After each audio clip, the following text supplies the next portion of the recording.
ফের মৌসুমের শীতলতম দিন আজ কলকাতার তাপমাত্রা 10.2 ডিগ্রি। আজ কলকাতার সর্বনিম্ন তাপমাত্রা 10.2 ডিগ্রি সেলসিয়াস, স্বাভাবিকের থেকে 3.7 ডিগ্রি কম।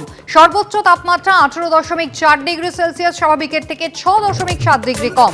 বেলা বাড়লে কুয়াশা কাটবে, মেঘমুক্ত থাকবে আকাশ। কলকাতা সহ রাজ্য জুড়ে কনকনে ঠান্ডা।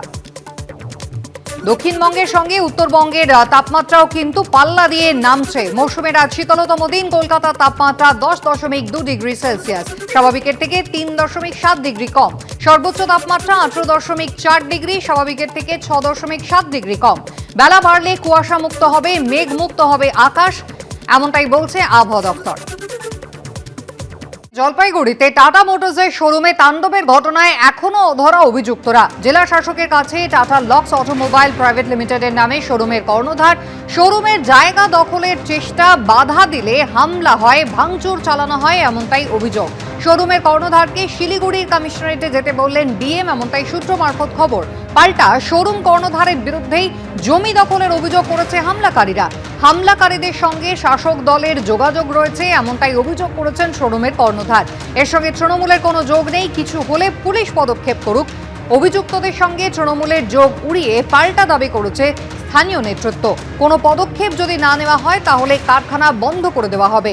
তাণ্ডব নিয়ে মুখ্যমন্ত্রীর হস্তক্ষেপ চান টাটা শোরুমের কর্ণধার।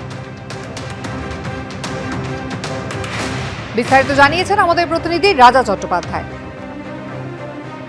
রাজগঞ্জ বিধানসভা কেন্দ্রে এই টাটা লক্স প্রাইভেট কোম্পানি লিমিটেডে গত শনিবার এখানে কিন্তু তাণ্ডব ঘটে। যে অভিযোগ উঠেছে যে এই যে শোরুমটি রয়েছে এর ঠিক ডান দিকে একটি 10 কাঠা জমি রয়েছে, সেই জমিকে বিবাদকে কেন্দ্র করে কিন্তু উত্তপ্ত হয়ে ওঠে এলাকা। গত শনিবার যারা অভিযোগ করছে কর্তৃপক্ষ যে কিছু সমাজ বিরোধী তারা কিন্তু এই যে পাশে যে 10 কাঠা জমি রয়েছে সেই জমি হড়প করার চেষ্টা করছে, সেই নিয়ে কিন্তু বিবাদ বাধে।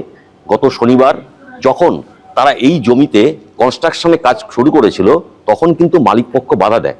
ঠিক সেই সময় কিন্তু মালিক পক্ষকে মারধর করার চেষ্টা করে এবং তাদের দুটো গাড়ি ভাঙচুর করা হয়। ঠিক আমার ডান দিকে যে এই শোরুমে ঢোকার যে মূল গেট, সেই গেটে তারা তালা মেরে দিয়েছিল।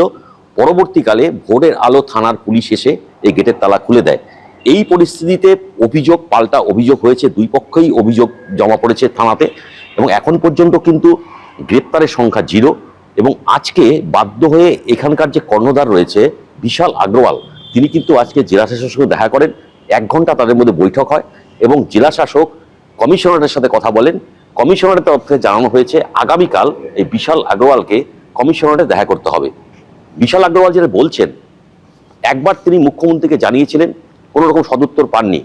ফের কিন্তু তিনি মুখ্যমন্ত্রীর দ্বারস্থ হচ্ছেন।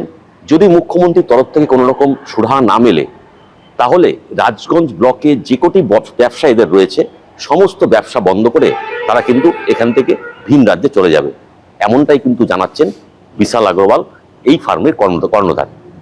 ক্যামেরায় রাজদীপ মন্ডল, রাজা চট্টোপাধ্যায়, এবিপি আনন্দ, জলপাইগুড়ি। জলপাইগুড়িতে টাটা মোটরসের শোরুমে তাণ্ডব, এখনো অধরা অভিযুক্তরা। জেলা শাসকের কাছে টাটা লক্স অটোমোবাইল প্রাইভেট লিমিটেডের নামে শোরুমের কর্ণধার।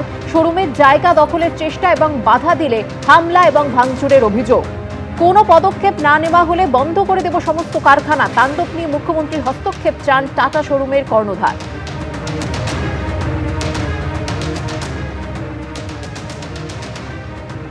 আমাদেরকে এটাই জানালেন কি সেটা সিপি সাহেবকে জানিয়েছে, আর সিপি সাহেব দেখছেন ওটার মধ্যে।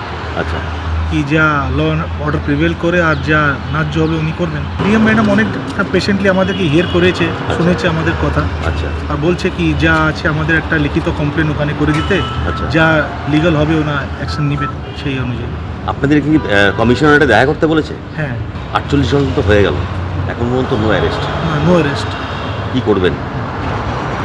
আমাদের মুখ্যমন্ত্রীকে আবার কমপ্লেন করবো, দরখাস্ত করবো। উনি একটা আমার লাস্ট অপশন আছে, আর তো কেউ নাই। এখন পর্যন্ত তো কিছু করেনি, উল্টা আমার উপরে মিথ্যা মামলা করেছে, আমাদেরকে এখন আজকে নোটিশ সার্ভ করেছে।